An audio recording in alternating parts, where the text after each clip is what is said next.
Kita sering banget kan dengar sebutan pahlawan tanpa tanda jasa untuk para guru. Tapi pernah kepikiran nggak siapa yang melindungi para pahlawan ini saat mereka menghadapi masalah? Nah, di Indonesia baru aja ada sebuah peraturan yang jadi jawaban atas pertanyaan itu. Yuk kita bedah bareng-bareng apa aja sih isi dari perisai baru untuk para pendidik ini. Oke, jadi apa aja yang bakal kita bahas? Pertama, kita cari tahu dulu kenapa sih aturan ini perlu banget ada. Terus kita bedah isinya, ada 4 pilar utama yang jadi pondasinya. Nah, abis itu kita intip musuh-musuhnya. Bahaya apa aja yang secara spesifik diatur. Terus yang paling penting, gimana caranya kalau butuh bantuan? Dan terakhir, kita kenalan sama penjaganya, siapa yang bakal ngawasin semua ini. Sudah siap?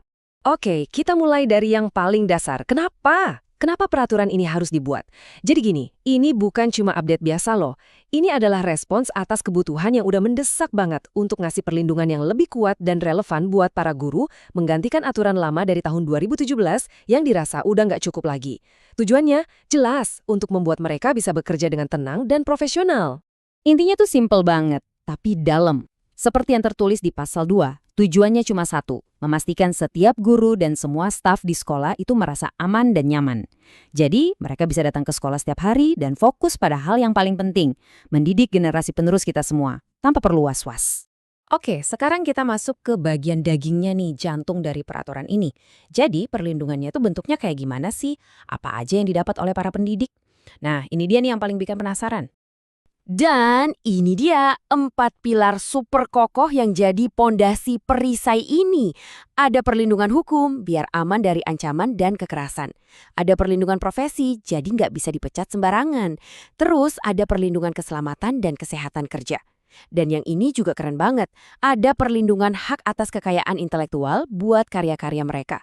Lengkap banget kan? Oke, kita udah tahu ada perisainya. Tapi perisai ini buat ngelawan apa sih? Nah, disinilah aturannya jadi super detail. Yuk, kita lihat lebih dekat monster-monster apa aja yang jadi target utama peraturan ini. Coba bayangin deh, jadi guru itu kan rentan ya. Ancaman bisa datang dari mana aja. Nah, pasal 5 ini kayak ngasih jaminan. Mau ancamannya dari murid, dari orang tua yang mungkin lagi emosi, atau bahkan dari sistem birokrasi yang kadang ribet, semuanya dilindungi. Nggak ada pengecualian. Nah, ini yang keren banget. Peraturan ini nggak cuma ngomongin kekerasan fisik yang kelihatan mata aja. Aturan ini modern banget, karena secara jelas bilang kalau kekerasan itu bisa lewat omongan, bisa nonverbal, bahkan bisa lewat teknologi dan media sosial. Ini langkah maju yang penting banget di zaman sekarang. Dan coba lihat deh, sedetail ini loh peraturan yang ngejelasin soal kekerasan psikis atau non-fisik. Ini bukan lagi hal yang bisa dianggap remeh. Dulu mungkin orang mikir, cuma dikucilin doang atau cuma digosipin. Sekarang nggak bisa. Tindakan kayak gitu diakui secara hukum sebagai bentuk kekerasan yang serius. Ini benar-benar sebuah terobosan. Pemerintah kayaknya benar-benar nggak mau ada celah sedikit pun. Nggak mau ada area abu-abu. Apalagi soal kekerasan seksual. Makanya, pasal 10 ini isinya kayak kamus lengkap. Merinci lebih dari selusin tindakan spesifik. Pesannya jelas banget, pelecehan dalam bentuk apapun, sekecil apapun, itu nggak ada tempatnya sama sekali di dunia pendidikan. Titik.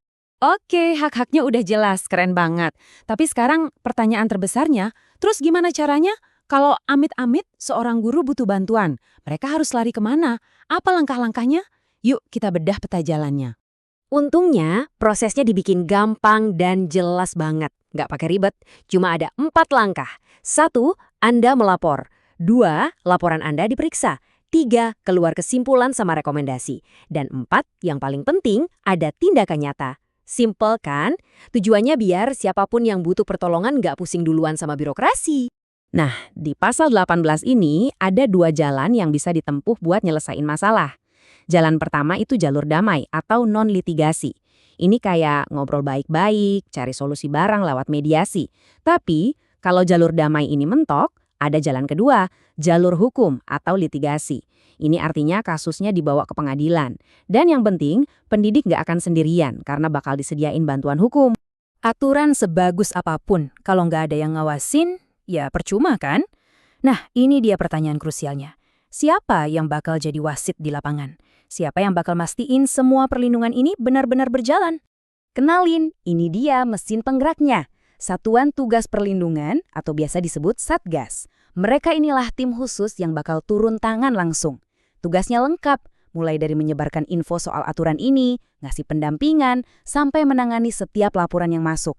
Mereka ini benar-benar jadi ujung tombak dari perlindungan ini. Dan ini bukan cuma omong kosong atau rencana jangka panjang loh, ada deadline-nya. Pasal 42 ngasih perintah tegas ke semua tingkatan pemerintah, kalian punya waktu cuma 18 bulan buat membentuk satuan tugas perlindungan ini. Jadi, argonya udah jalan. Ini bukti kalau pemerintah serius mau ngebut implementasinya. Pada akhirnya peraturan ini adalah sebuah kerangka yang luar biasa. Sebuah janji di atas kertas. Sebuah perisai yang kelihatannya kuat banget buat ngelindungin para guru kita. Tapi, pertanyaan besarnya sekarang kembali ke kita semua. Apakah perisai ini bakal beneran kuat di dunia nyata? Implementasinya di setiap sekolah di seluruh Indonesia akan menjadi ujian sesungguhnya. Nah, ini yang harus kita kawal bersama.